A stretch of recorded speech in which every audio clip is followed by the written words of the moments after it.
think you outlined 7 gaslighting tactics used by abusers. Can we Mm-hmm. go over those tactics?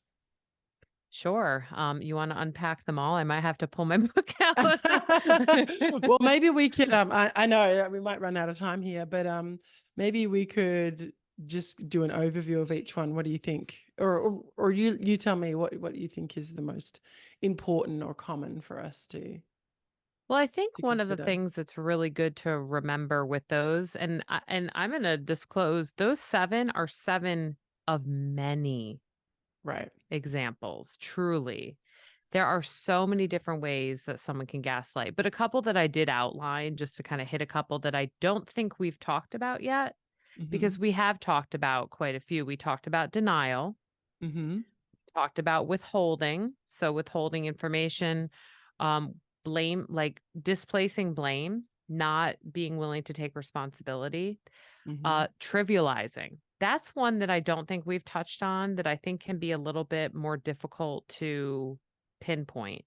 And that's where, if you have an emotion or a thought or an idea, someone could even question whether your source is appropriate, whether Mm-hmm. where you're getting your ideas from. You can be gaslit about your, for instance, your political beliefs or your religion or any of these kind of big arching things that really make you you. Mm-hmm. And so that's important too. It might not always look like just an outright lie or withholding information, but it can also look like trivializing, making fun, or degrading your opinion or how you feel about something.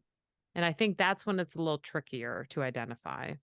Right. When you were saying that, I was just like COVID just flashed into my brain. Oh my goodness, yes. Yeah, there were so many. I had some very strong-willed anti-vaxxer friends and then very strong-willed hardcore pro-vaxxer friends. And it was so tricky being in the middle of that because it was like you're both really aggressive in your own way. And both Mhm. are just completely disregarding and unwilling to listen to the other side. So it Mhm. wasn't a discussion, it wasn't a discourse, it was just a brute force kind of I'm right and this is what's happening kind of thing. And it was like, Mhm. you know, as a society, it's like, well, where do we go from there? And there's so much of that polarity now. And I wonder, Mhm. like you just touched on a few, like racially and a Mhm. religion and all these things. It's Mhm. really, oh God. So how do we navigate this when it's everywhere?